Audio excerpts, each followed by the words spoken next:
At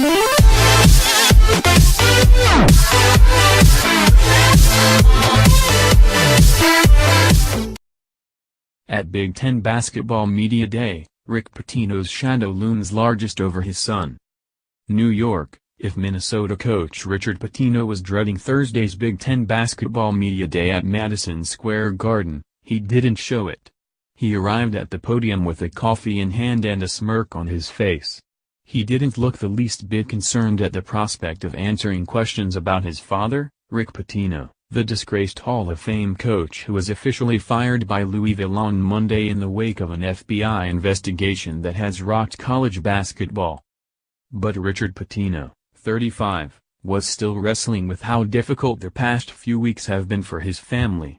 The first 5 questions he answered were about the promising season ahead in Minneapolis, with 4 starters returning from a team that went 24-9 and made the NCAA tournament last season. The Gophers are legitimate Big Ten contenders, but he couldn't escape the inevitable probing of his emotions. It's been really hard. You just want for him, more than anything. You see your dad, you want him to be happy. You want him to be healthy, Pitino said. That the league's annual kickoff event was held in New York for the first time felt strange, but it was a fitting backdrop on a morning when the conference's coaches had to confront uncomfortable questions about the state of their sport. The Big Ten has not been contacted by the FBI in the recruiting scandal, Commissioner Jim Delaney said, and none of the league's programs have yet been ensnared in the investigation. Pitino says he had no knowledge of payments as Louisville fires athletic director. But there were reminders all morning. There was Archie Miller, the first-year coach at Indiana whose brother, Arizona coach Sean Miller, has come under fire after one of his assistants was arrested in the probe. Also making his debut was Illinois coach Brad Underwood, whose former school, Oklahoma State, also had an assistant coach arrested. There was Iowa coach Fran McCaffrey, who told reporters earlier this week that he's turned in dirty programs for violations, and Michigan State coach Tom Izzo, who urged everyone not to paint college basketball with a brush. There's going to be 10% problems in every profession, whether it be coaching, whether it be in business, whether it be writers, Izzo said. I guess you could go to policemen to priests, nowadays to everybody, there's a 10%.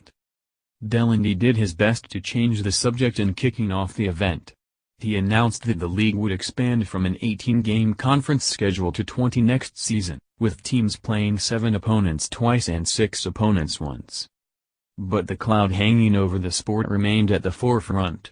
Richard Pitino, who served 2 different stints as an assistant at Louisville under his father, said he has used his team's preseason preparation as a reprieve. It's tough when it unfolds in the public. When things like this happen, it brings you closer together, Pitino said. You learn who your friends are.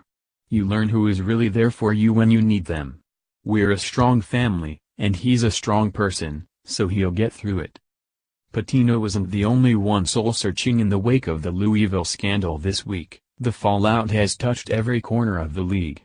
On the day that charges were levied against assistant coaches from 4 schools in late September, Maryland coach Mark Turgeon said he called Jim Haney, the executive director to the National Association of Basketball Coaches, to make suggestions on potential changes for the game too. It's an ugly time for college basketball. I do think the majority of the coaches are not involved in that. I was surprised that the FBI was involved, Turgeon said. I knew eventually stuff was going to start coming out like that, said Michigan State sophomore Miles Bridges, who was voted as the Big Ten's preseason player of the year. I didn't know it was going to be that big for the FBI to get into it. Delaney was not shocked when the investigation surfaced. He cited at least 9 intersections between college basketball and the FBI in my life, most of which were gambling investigations. Pitino didn't seem worried that his name would be tied to the probe in the future, even if his namesake already is. He's already had a wild year.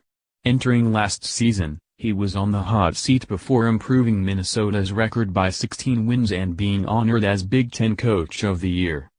He began this preseason with unbridled optimism. He's expected to have a top-5 team in the league and has traction for the future, with the school investing $166 million into new facilities for his team.